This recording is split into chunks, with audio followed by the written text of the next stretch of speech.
Hello, it's the 10th of September 2020, and this is our 19th episode of Thursdays with Charlie. Really glad to be back here with you and enjoying doing this. I have to show you this very large paperweight that I got. One of our parishioners over the summer died, Betty Marks, and her family came out, and when they came out from Wisconsin to visit out over here, they had stopped and they had purchased this owl somewhere in Wisconsin because they figured their mother would like me to have it. And so I'm very glad to get him, and he's going to sit. I don't think I can keep him on my desk forever because he's kind of a little large for a paperweight, but he certainly is beautiful and a great addition to my owl collection.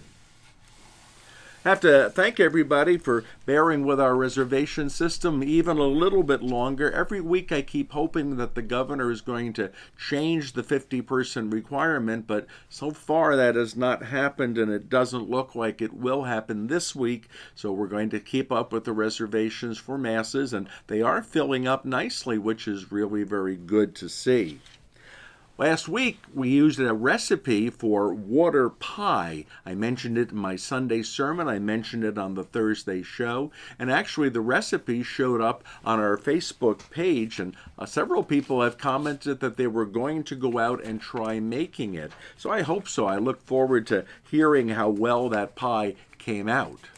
I have other recipes that over the years I've found. I mentioned, I think, in the sermon on Sunday that there's a recipe for making fake bacon. You actually use carrots to make the bacon. Perhaps someday we'll pull that recipe up here and give that a try. And then I remembered way back in my past, my mother back in the 1960s had a recipe for apple pie without apples that she would occasionally make. And I tried to find it. I haven't been able to locate it yet, but I will eventually. I remember she used Ritz crackers and lemon juice in place of the apples. And somehow by soaking them, baking them, whatever magic happened to them, it made a very good apple-tasting pie, and yet there was not a trace of apple in it. Well, that got me thinking to foods that look like one thing but actually are another. And I remember Magic Live, a convention I went to every year in Vegas. I would have gone this year, but it was canceled because of the virus. One year at Magic Live, we had an actual dinner that was foods that do not actually represent what they looked like.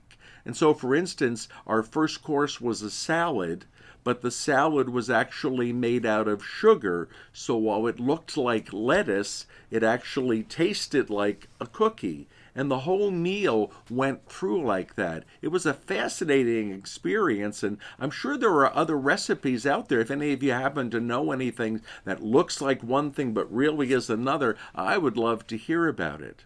And that got me thinking to strange restaurants that I've heard of. And there's one in Las Vegas. It's called Blackout. I don't know if you've ever heard of it, but you actually go there and you eat in the dark at Blackout. It's completely dark. The waiters and waitresses have the little ultra infrared glasses so they can see, and you're eating there entirely in the dark. It's a sensory meal so that you would feel the food and you would taste the food, but you would never actually see the food. I'm not sure if that is functioning in these days of COVID, but perhaps someday up in Vegas that would be a fun night out for anybody going that way. It's called Blackout, and I'm not sure if it's still operating during the virus or not. Well, as I mentioned last week, Mary's birthday was celebrated this week on the 8th of September, and Mary is one of the 3 birthdays that our Catholic Church liturgically celebrates. We celebrate the birth of Jesus every year on Christmas, December 25th. We celebrate the birth of our parish patron, John the Baptist, every year on June the 24th, and we celebrate the birthday of Mary, the Mother of God, on September the 8th. Those 3 are all connected with the mysteries of our salvation, and Mary's birthday was this week, a very beautiful liturgical feast.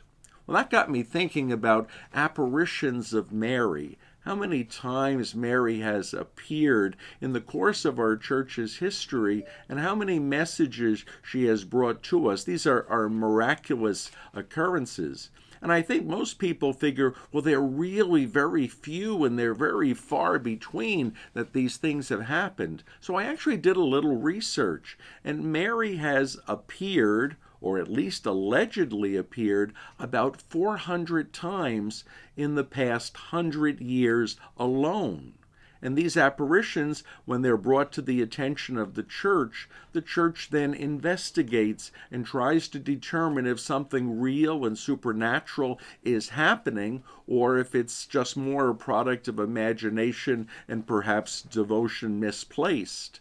And so the authority of the local bishop is paramount here. If somebody claims that they have seen the Blessed Virgin appearing to them, whether it be one time or multiple times, the local bishop is charged with investigating that.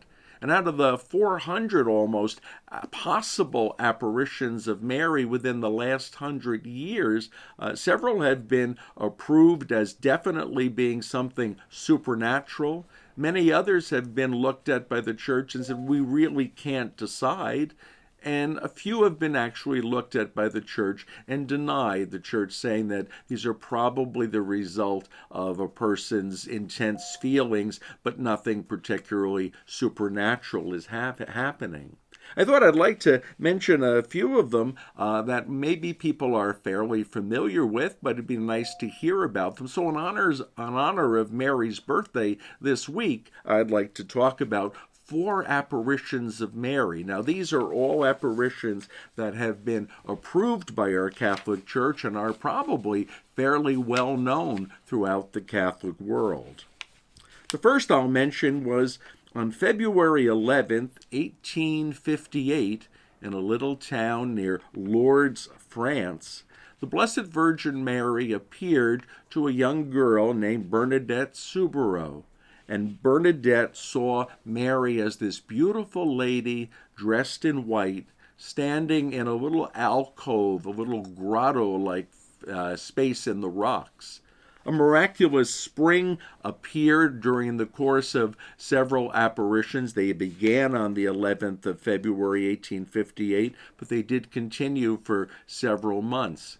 And that miraculous spring has been a place of many cures over the years. Many people have gone to Lourdes with great faith and great hope and received many physical and miraculous spiritual healings in the course of it. It's probably the most famous of all the Marian apparitions. But coincidentally, my first parish as a priest was Our Lady of Lourdes in Mountainside, New Jersey. So we had a particular devotion to that apparition in our parish because of the name being the same. There's even a very famous hymn from Our Lady of Lourdes, Immaculate Mary. And perhaps you have heard it. We've sung it many times here at church as a very haunting and beautiful refrain. So Lourdes is probably the preeminent apparition of Mary that we're familiar with, even though it happened in the 1800s. The cures still continue. The spring still continues to flow. It's still a great place of pilgrimage for people around the world to go and see. The next one I'd mention would be Fatima. Ending on October 13, 1917, after several other previous visions, the most famous vision of Fatima is this one on October 13, 1917, 103 years ago this October. And over the course of several months leading up to this, Mary had appeared again as a beautiful lady dressed in white to Lucia dos Santos, a young woman, and to her 2 young cousins, Francisco and Jacinta Martin.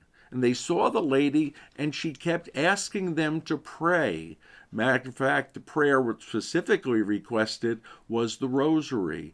Pray the rosary, pray for forgiveness, pray for peace, pray for the world. It's a very verbal apparition. Mary spoke a lot at Fatima to the children over there. The overriding thing was to pray the rosary, and a miracle occurred on this date, the 13th of October in 1917, that even non-believers got to see. It's known as the miracle of the sun. Mary promised it, said something was going to happen that all people would be able to see. And on that day, it was kind of a rainy, cloudy morning, and people went out to the area where the apparitions had occurred, and the children went out there, and the sun did something very, very strange. It seemed to, as they say, dance in the sky. And the sun moved around in circular patterns and then seemed to come towards the earth. Whatever was happening, it was a very strange phenomenon and perhaps very frightening to the people there, but it did remind them of the power of God, the overarching power of God over all things in nature. And it's probably the most famous aspect of the apparitions of Mary at Fatima. The next one I'll mention goes back all the way to 1531.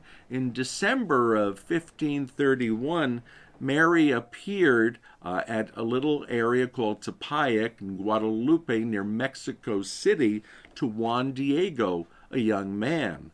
When Mary appeared, she brought a message that he was to go to the bishop and ask the bishop to build a church there. And Juan Diego, several times seeing Mary, was sure that this was not going to be honored, so Mary gave him a sign, and perhaps the sign of Our Lady of Guadalupe is one of the most beautiful images of Mary imprinted on the cloak of Juan Diego. And so in December of 1531, Juan Diego goes to the bishop in Mexico City, and the bishop is kind of unbelieving about his message until Juan Diego opens his cloak in front of the bishop, and there is this incredible image of the Blessed Virgin Mary and beautiful dozens of roses in the middle of December falling out of the cloak. It's a beautiful, again, tribute to the power of God over nature. And that cloak, it's called a tilma, an outer cloak, still hangs in the cathedral in Mexico City. It's a beautiful place of pilgrimage. And that's a beautiful image. On our local level over here, you can see that image of Our Lady of Guadalupe done as a mosaic in the front of our church here at St. John the Baptist. So please, the next time you're in church, pay attention to its beautiful, colorful imagery. And the image of Mary at Guadalupe, Mary speaks to Juan Diego, but she's very comforting and very motherly in her speech. Many of her phrases begin with, "Am I not your mother? Do I not love you as a mother loves her child?" It's very reassuring, not only to Juan Diego, but also to us as well. And the fourth apparition of Mary that I'd like to mention is actually my favorite, and that's Our Lady of Knock. On the night of August 21st, 1879, the Blessed Virgin appeared at Knock. There's a couple of strange things about this apparition in Ireland that are unusual. No words were ever spoken. It is a silent apparition. And Mary appears not alone, but she appears in company with others. So to Mary's right, there is St. Joseph standing and looking at Mary. To Mary's left, there is St. John the Evangelist, not St. John the Baptist, St. John the Evangelist, the preacher. And they said in the image, he's wearing a mitre as a bishop, as one who is preaching. And then there's an altar with a lamb, a white lamb, resting on the altar.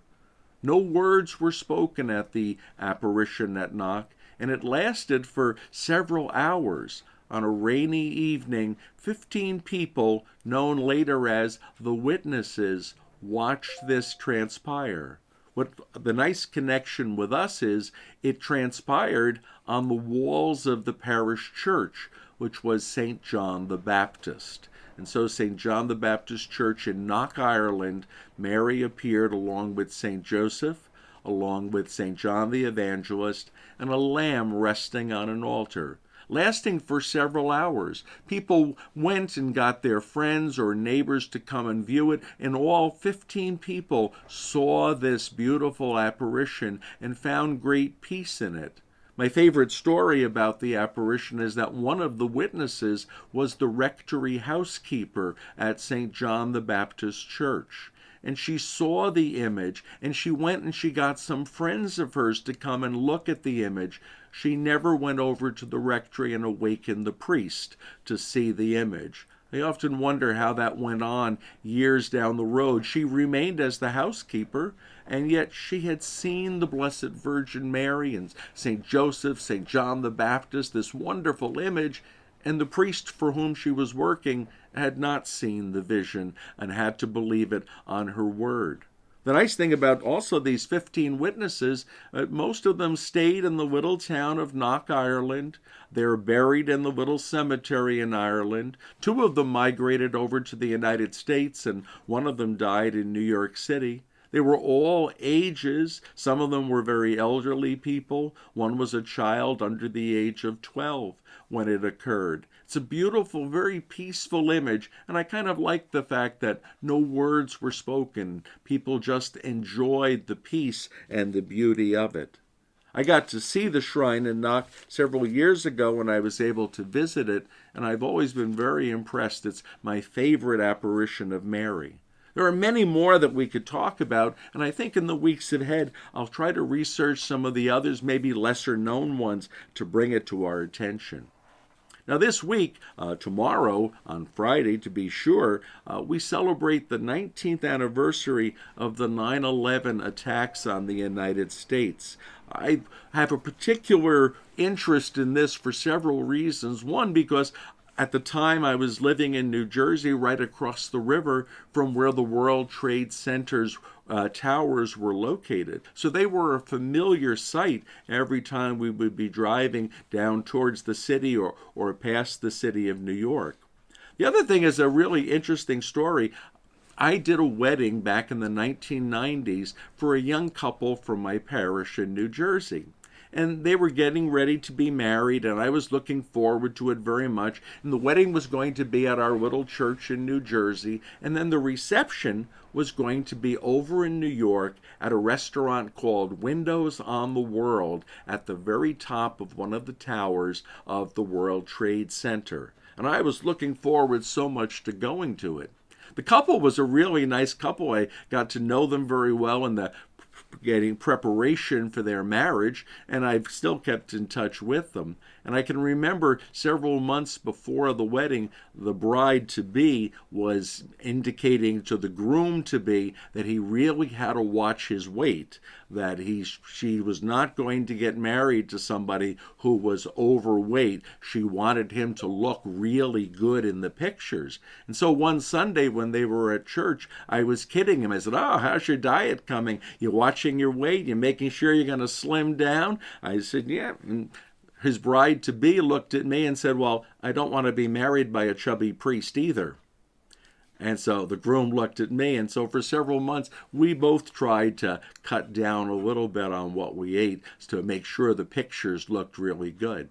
At any rate, the day of the wedding came. The wedding was absolutely beautiful at church. I went over to New York to the World Trade Center's Window on the World to go to the reception, and one of the guests at the reception was Miss Columbia from the Miss Universe pageant. Now, this is an absolutely beautiful woman. It's a very impressive pageant, the Miss Universe pageant, and she was one of the guests at the wedding.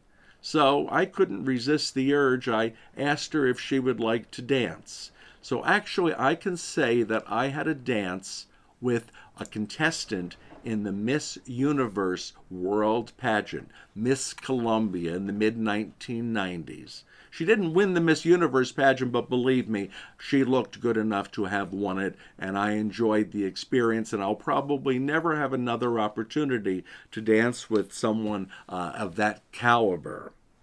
But on 9/11, 2001, the United States was brutally attacked, particularly at the World Trade Center towers.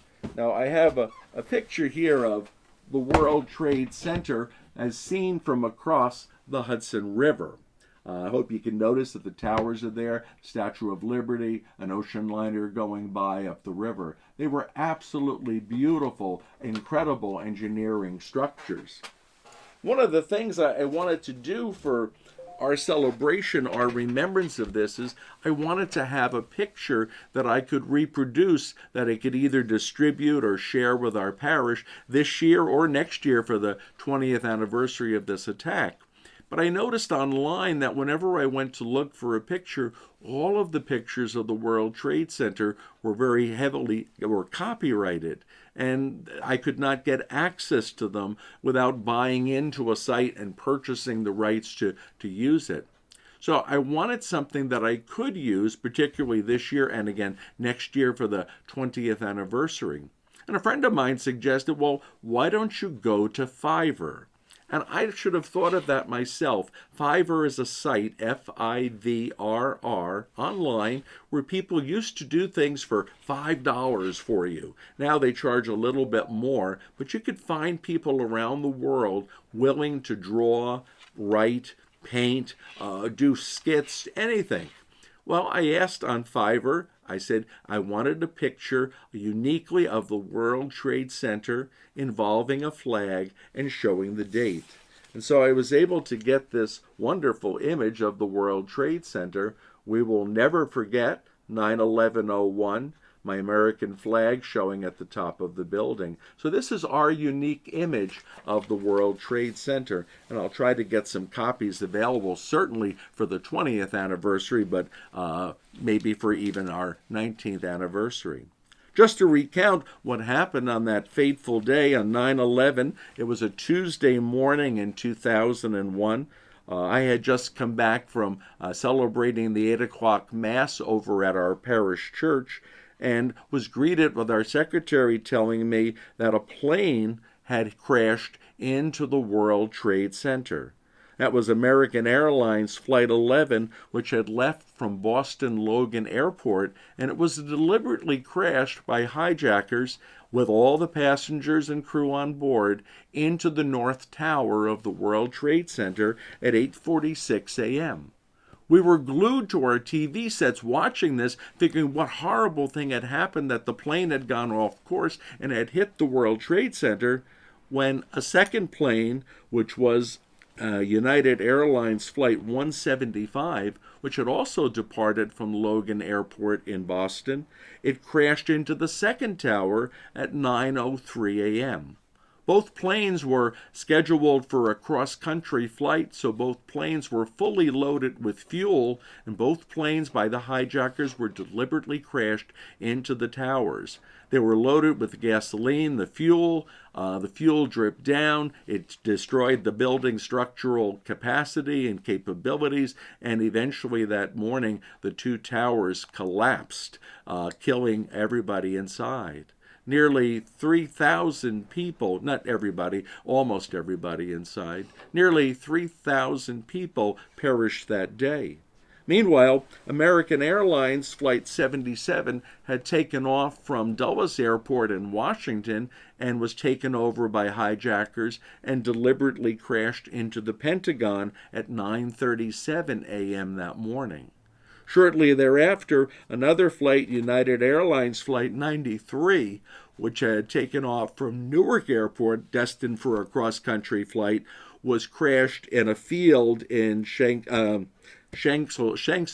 Pennsylvania. It is believed that the passengers tried to retake that plane, and it crashed in the course of that. It was also believed that that plane was destined to be flown deliberately by the hijackers into the White House or the Capitol building. So their bravery on that flight probably saved many, many lives on the ground.